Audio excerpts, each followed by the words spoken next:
বাংলাদেশে ঢাকা ৮ আসনের সম্ভাব্য প্রার্থী ইনকিলাব মঞ্চের নেতা ওসমান হাদি তাকে যখন শুক্রবার রাতে ঢাকা মেডিকেল কলেজ হাসপাতালে একটা অস্ত্রোপচার শেষে এভারকেয়ার হাসপাতালে নিয়ে যাওয়া হয়েছে, তখন চিকিৎসকেরা বলেছেন যে তার অবস্থা অত্যন্ত গুরুতর, তবে একমাত্র আশার কথা তিনি বেঁচে আছেন।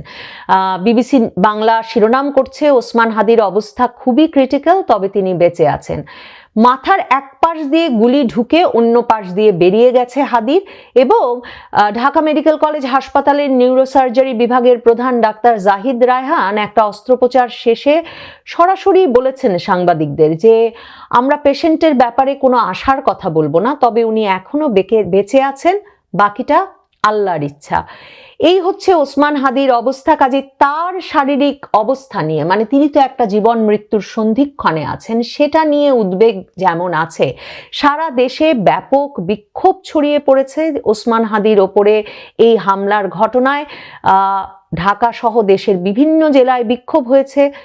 ওসমান হাদি 2024-এর জুলাই আগস্টের আন্দোলনের অন্যতম নেতা, কাজেই বিশ্ববিদ্যালয়গুলোতে বিক্ষোভের ঘটনা ঘটেছে। ঢাকা বিশ্ববিদ্যালয়, চট্টগ্রাম বিশ্ববিদ্যালয়, রাজশাহী বিশ্ববিদ্যালয়ে যেমন ছাত্ররা নেমে এসেছেন ওসমান হাদির বিরুদ্ধে গুলির প্রতিবাদে, তেমনি নারায়ণগঞ্জ, ঝালকাঠি, কুষ্টিয়া, সিলেট, মৌলভীবাজার সহ দেশের বিভিন্ন জেলায় জেলায় বিক্ষোভের ঘটনা ঘটেছে।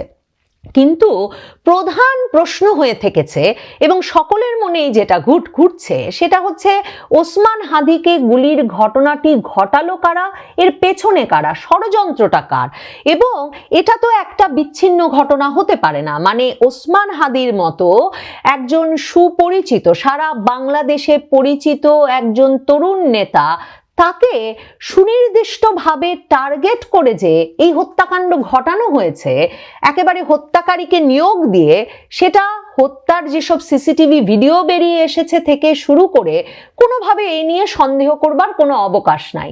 তার মানে এই যে উদ্বেগ, আতঙ্ক, আশঙ্কা, বিক্ষোভ, এটা সারা দেশে ছড়িয়ে দেওয়ার লক্ষ্যেই ওসমান হাদিকে লক্ষ্য করে এই হামলা চালানো হলো, এই গুলি চালানো হলো, যেই গুলি কিনা তার মাথার এক পাশ দিয়ে ঢুকে আরেক পাশ দিয়ে বেরিয়ে গেল। এবং তিনি বিজয়নগর বক্স কালভার্ট এলাকায় তখন রিক্সা দিয়ে নির্বাচনী জনসংযোগের কাজেই যাচ্ছিলেন। তাহলে এই যে ওসমান হাদির ওপরে এই হামলা, সেটা কি একটা বিচ্ছিন্ন ঘটনা তো নয় বটেই, কিন্তু এর পরে কে হামলার শিকার হবেন এবং এই ঘটনাটি যারা ঘটিয়েছে তাদের এর পরবর্তী পরিকল্পনা কি? তারা তো নিশ্চয়ই নির্বাচনের তফসিল ঘোষণার 24 ঘন্টার কম সময়ের মধ্যে যখন এমন একটা ঘটনা ঘটিয়েছেন, একটা সুনির্দিষ্ট বার্তা তো তারা নিশ্চয়ই দিতে চান।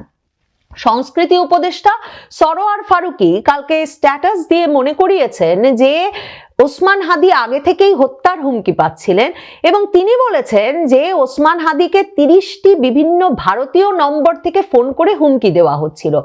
17ই নভেম্বর শেখ হাসিনার বিচারের রায়ের আগে ওসমান হাদি ফেসবুকে স্ট্যাটাস দিয়েই বলেছিলেন যে তিনি প্রায় 30টি বিভিন্ন দেশের নাম্বার থেকে টেক্সট এবং কল পাচ্ছেন, এবং যেগুলোতে তাকে হুমকি দেওয়া হচ্ছে এবং সেগুলোর সামারি হচ্ছে যে তাকে সর্বক্ষণ নজরদারিতে রাখা হচ্ছে, তারা আমার বাড়িতে আগুন দেবে, আমার মা, বোন ও স্ত্রীকে ধর্ষণ করবে এবং আমাকে হত্যা করবে। এবং তিনি বলেছিলেন যে এক আবরারকে হত্যার মধ্য দিয়ে হাজারো আবরার জন্মেছে এদেশে, এক হাদিকে হত্যা করা হলে তাওহীদের এই জমিনে আল্লাহ লক্ষ হাদি তৈরি করে দেবেন। নাহিদ ইসলাম জাতীয় নাগরিক পার্টির নেতা, তিনি যখন ঢাকা মেডিকেল কলেজ হাসপাতালে শুক্রবারে দেখতে গিয়েছিলেন ওসমান হাদিকে, তিনিও বেরিয়ে এসে বলেছেন যে ওসমান হাদিকে এই হামলার ঘটনা একটা বড় ষড়যন্ত্রের অংশ, এবং তিনি বলেছেন যে কথিত আওয়ামী লীগ একটা সিকিউরিটি থ্রেট বাংলাদেশ ও জনগণের জন্য। আমরা দেখেছি হাদির অবস্থা অত্যন্ত সংকটাপন্ন, আশঙ্কা করছি এ ঘটনার পেছনে বড় কোনো ষড়যন্ত্র আছে। এটা কোনো বিচ্ছিন্ন ঘটনা হিসেবে আমাদের মনে হচ্ছে না, এটা পুরো বাংলাদেশকে অস্থিতিশীল করার অপচেষ্টা। কিন্তু প্রশ্ন ওঠে যে আওয়ামী লীগ যদি সত্যি এরকম টার্গেট কিলিং করবার, মানে এত বড় একজন হাই প্রোফাইল নেতার টার্গেট কিলিং করবার এই পরিকল্পনা নিয়ে এগিয়ে সফল হতে পারে, এবং তারা যদি এই পরিকল্পনা বাস্তবায়নের মতো একটা অবস্থায় থাকে, তাহলে এতদিন 15 মাস ধরে সেরকম কোনো ঘটনা ঘটলো না কেন? মানে ওসমান হাদিরা বা জাতীয় নাগরিক পার্টির নেতৃবৃন্দ তারা তো খুব সাধারণের মধ্যে চলে ফিরে বেরিয়েছেন, তাহলে এ ধরনের ঘটনা কেন ঘটলো না বা কেন ঘটাতে পারলো না আওয়ামী লীগ, মানে এর আগে সে প্রশ্ন তুলতে হয়। কাজেই ষড়যন্ত্রটা আওয়ামী লীগেরই করা, এবং আওয়ামী লীগ হঠাৎ করেই এত শক্তিশালী হয়ে উঠেছে যে তারা ওসমান হাদি সহ দেশকে অস্থিতিশীল করার অপচেষ্টায় একটা বড় ষড়যন্ত্র বাস্তবায়ন করে ফেলবে, সেটা শুনতে মানে খুব মানে একরকমের একটা চটকদার হলেও বা বিশ্বাসযোগ্য হয়ে গেলেও এক দলের জন্য যারা সবকিছুতেই ফ্যাসিস্টের দোষ দেখেন, কিন্তু সেটাকে বিশ্বাসযোগ্য করা বা তাতে নিশ্চিন্ত হওয়া কিন্তু কঠিন। ওসমান হাদির ওপর এই হামলার ঘটনাটি কারা ঘটিয়েছে, সুনির্দিষ্টভাবে কোন ব্যক্তিরা, তা ধরতে মোটরসাইকেলে করে কোন 2 জন আরোহী এসে এত কাছ থেকে হাদিকে গুলি করে গেলেন, সেজন্য সিসিটিভি ফুটেজ সহ নানা রকম আলামত সংগ্রহের কাজ ব্যাপকভাবে চলছে।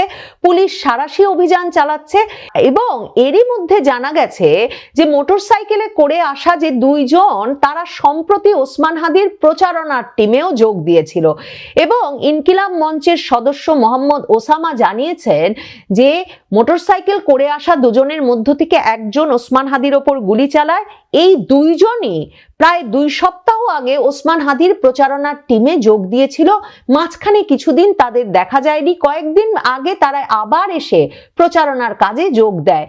ওসমান হাদির এই সহকর্মী মোহাম্মদ ওসামা তিনি জানাচ্ছেন এরা সবসময় মাস্ক পরেছিলেন, এবং ওসমান হাদি যেহেতু সকলের সঙ্গেই খুব সহজ করে মিশতেন, কাজে তিনি ভেবেছেন তার ভক্ত হিসেবে এরা তার প্রচারণার টিমে যোগ দিতে এসেছেন, এবং এই যে মাস্ক পরে থাকতেন তা নিয়ে